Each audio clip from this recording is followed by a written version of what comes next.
What happens when one of Britain's most respected actresses comes face to face with a host who refuses to back down? You won't believe what unfolds when Dame Helen Mirren sits down for what should have been a promotional chat, only to find herself in the most explosive confrontation Loose Women has ever witnessed. This isn't just another celebrity disagreement.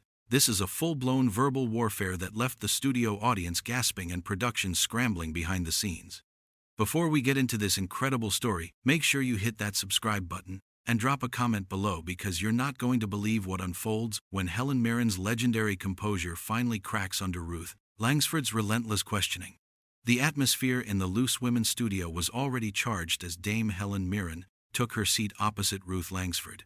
What started as promotional banter for Mirren's latest project quickly transformed into something far more sinister. Ruth, known for her probing interview style, had clearly done her homework, but perhaps too well. "Helen, wonderful to have you here," Ruth began with that trademark smile that doesn't quite reach her eyes. "Now, I have to ask about your recent comments regarding the monarchy. Some might say you've been rather critical lately?" Helen's posture shifted almost imperceptibly, but her voice remained measured. "I think that's a rather simplistic interpretation of my position, Ruth. I've always been respectful of the institution while acknowledging that times change." But Ruth wasn't satisfied with diplomatic answers. "Come now, Helen. You've played the queen, you've been made a dame, and yet you seem to be biting the hand that fed you. Isn't that rather ungrateful?" The first crack appeared in Helen's composure. "Ungrateful? I'm sorry, but I find that characterization rather insulting. My career wasn't handed to me by anyone. I earned it." Ruth leaned forward, sensing blood in the water. "But surely you can't deny the opportunities that came from your royal connections. The OBE, the damehood, these aren't exactly merit badges you pick up at the local shop, are they?" Helen's eyes narrowed dangerously. "Ruth, I'm not sure what agenda you're pushing here, but I won't sit here and have my life's work diminished to palace favoritism." The tension in the studio was palpable now. Audience members exchanged uncomfortable glances, while cameras continued rolling. Ruth, however, seemed to be relishing the confrontation, pressing harder. "I'm simply asking the questions our viewers want answered. You've made quite comfortable living playing British icons, haven't you? The Queen, Britannia herself. And now you seem to be turning your back on the very heritage that made you famous." Helen's legendary composure began to fracture. "Made me famous? Ruth, I was performing Shakespeare while you were still learning to read autocue. Don't you dare suggest my success comes from anything other than decades of dedicated craft." Ruth's smile turned predatory. "Oh, touched a nerve, have I? Look, Helen, we all know how the industry works. Certain roles go to certain people for certain reasons. Your portrayal of the Queen was hardly a stretch. You were practically born to the manor, weren't you?" "Born to the manor?" Helen's voice rose for the first time, a sharp edge cutting through her usual refinement. "Ruth, you clearly know nothing about my background. I was born in Hammersmith to a Russian father and an English mother. We weren't exactly dining with royalty." But Ruth was in full flow now, seemingly intoxicated by the confrontation she'd created. "Come off it, Helen. Private schools, classical training. You've had every advantage. And now, after building your career on British establishment roles, you're criticizing the very system that elevated you. It's rather rich, don't you think?" Helen stood abruptly, her chair scraping against the studio floor with an audible screech that made several audience members flinch. "Rich? What's rich is sitting here listening to someone who clearly hasn't done 5 minutes of proper research attempting to lecture me about my own life and career." Ruth remained seated, but her voice grew sharper. "Oh, I've done my research, Helen. I know about the private drama schools, the early breaks, the connections that open doors. Not everyone gets those opportunities, do they?" "Connections?"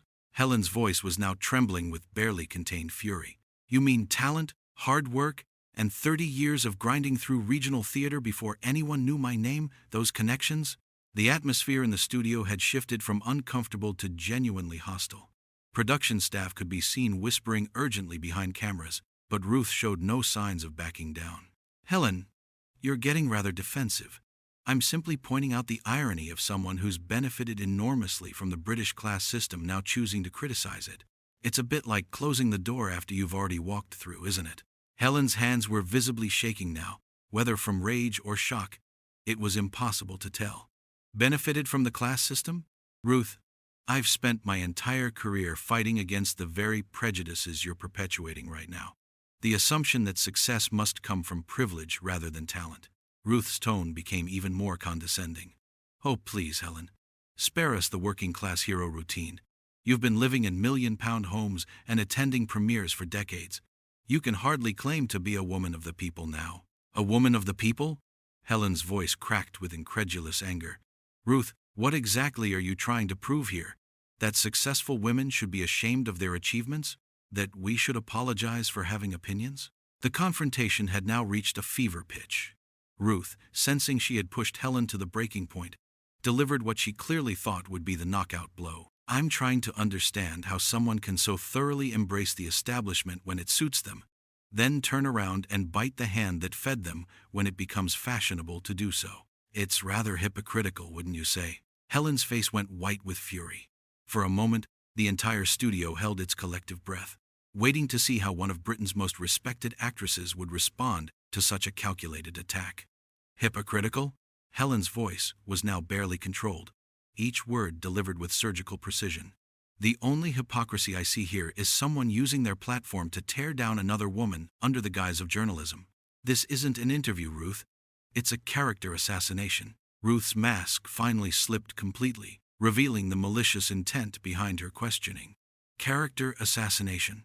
Helen, I'm simply asking you to account for your contradictions. If that's uncomfortable for you, perhaps you should examine why. Uncomfortable? Helen laughed, but there was no humor in it. Ruth, I've faced hostile critics, demanding directors, and challenging roles for decades. What's uncomfortable is watching someone abuse their position to settle some petty score. I wasn't even aware we were keeping. The studio audience was now completely silent, mesmerized by the verbal carnage unfolding before them. Ruth, however, seemed determined to push the confrontation to its absolute limit. Petty score? Helen, this is about accountability. About someone who's made millions from playing British icons now turning around and criticizing the very culture that celebrated her. Our viewers deserve to understand that contradiction. Helen's composure finally shattered completely. Your viewers deserve better than this hatchet job masquerading as journalism. They deserve honesty, respect, and actual insight, not whatever personal vendetta you're working through at my expense. Ruth's response was swift and vicious. Personal vendetta? Helen, the only thing personal here is your inability to handle legitimate questioning about your career choices and recent statements. If you can't defend your positions, perhaps you shouldn't take them. Helen stared at Ruth for a long moment, her chest rising and falling with barely controlled emotion. The silence stretched uncomfortably, as everyone waited to see what would happen next. Finally, Helen spoke, her voice now deadly quiet but carrying more authority than any shout could have managed. Ruth, I've spent my entire career being questioned, challenged, and critiqued by people far more qualified and infinitely more professional than you've proven yourself to be today. She reached for her microphone and carefully removed it, placing it on the coffee table with deliberate precision. I came here to discuss my work, to connect with viewers who might be interested in what I'm doing now. Instead, I find myself subjected to an ambush interview designed not to illuminate, but to humiliate. Ruth made one final attempt to regain control of the situation. Helen, if you can't handle a few direct questions, perhaps public life isn't for you anymore. Helen turned back to Ruth with a look that could have frozen hellfire itself. Handle questions? Ruth, I've been handling questions from journalists, critics, and audiences for longer than you've been in television. The difference is, most of them had the professionalism and basic human decency to conduct themselves with integrity. With that, Helen Mirren gathered her composure like armor, straightened her shoulders, and walked off the Loose Women set, leaving behind a stunned audience, a scrambling production crew, and Ruth Langsford sitting alone with the wreckage of what should have been a simple promotional interview but had instead become the most explosive confrontation in the show's